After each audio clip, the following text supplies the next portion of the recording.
এবারের পহেলা বৈশাখ ঘিরে কোনো নিরাপত্তার শঙ্কা নেই বলে জানিয়েছেন ভারপ্রাপ্ত ডিএমপি কমিশনার মোহাম্মদ সরওয়ার। সার্বক্ষণিক সিসিটিভি ক্যামেরা ও ড্রোনের মাধ্যমে অনুষ্ঠান স্থল ও আশেপাশের এলাকায় নজরদারি অব্যাহত থাকবে বলেও জানান তিনি। এদিকে বর্ষবরণ উদযাপনের শেষ মুহূর্তের প্রস্তুতি চলছে রমনার বটমূল ও ঢাকা বিশ্ববিদ্যালয়ের চারুকলা ইনস্টিটিউটে। রফিক মাহমুদের রিপোর্ট।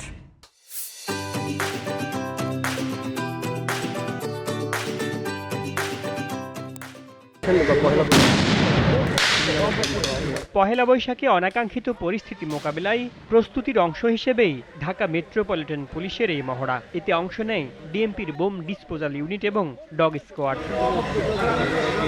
রোববার রমনার বটমূলে পহেলা বৈশাখের অনুষ্ঠানস্থলের নিরাপত্তা ব্যবস্থা পরিদর্শন করেন ডিএমপি কমিশনার। এ সময় অনুষ্ঠানস্থলে কোনো প্রকার মুখোশ, ব্যাগ, ধারালো অস্ত্র ও দাহ্য পদার্থ নিয়ে আসা যাবে না বলে জানান তিনি।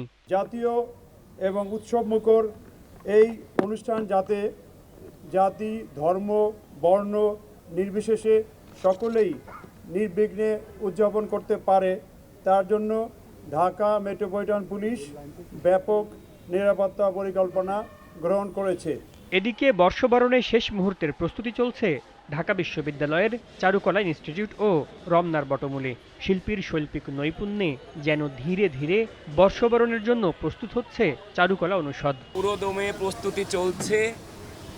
এই তো নির্দিষ্ট সময়ের মধ্যে কাজ শেষ করার যে একটা চেষ্টা, সেটা পূরণ করার লক্ষ্যে আমরা এখন একটু ব্যস্ততার মধ্যে আছি। গত কয়েক বছর রোজার কারণে সাধারণ মানুষের অংশগ্রহণ কম ছিল, কিন্তু লাস্ট 2 বছর যাবত যেহেতু রোজা নেই বা ঈদের পরবর্তী সময় পহেলা বৈশাখ পরে, তো সেই হিসেবে 8-10 দিন আগে থেকেই মানুষের সমাগম বৃদ্ধি পায় দেখলাম। চারুকলার শিল্প সৌন্দর্য দেখতে ভিড় করছেন দর্শনার্থীরাও। দুর্দান্ত হবে, মন থেকে হবে, আন্তরিকভাবে হবে এবং বাঙালি হিসেবে গর্ববোধ করার যে আমাদের প্রত্যেকের যে অনুভূতি, বাংলার ঐতিহ্যকে তুলে ধরার যে অনুভূতি, যে ইচ্ছা, প্রচেষ্টা সবার, সেটা এই পয়লা বৈশাখে নিশ্চয়ই দেখা হবে। আমার সেটাই আশা। আমাদের বর্তমান সংস্কৃতি হয়েছে ডিজিটালাইজেশনের যুগ, তো বাচ্চারা সাধারণত মোবাইলের প্রতি অ্যাডিক্টেড হয়ে যাচ্ছে। আমরা যদি প্যারেন্টস হিসেবে আমাদের বাচ্চাদেরকে এই ধরনের সংস্কৃতির সাথে পরিচয় করিয়ে দেই, তাহলে আমাদের গ্রাম বাংলার যে ঐতিহ্য আছে সেটা তারা নিজেদের মধ্যে ধারণ করতে পারবে। 1433 বঙ্গাব্দ বাঙালির জীবনে বয়ে আনুক সুখ স্বাচ্ছন্দ্য, খুলে দিক অপার সম্ভাবনার দুয়ার, এমনটাই প্রত্যাশা সব বাঙালির।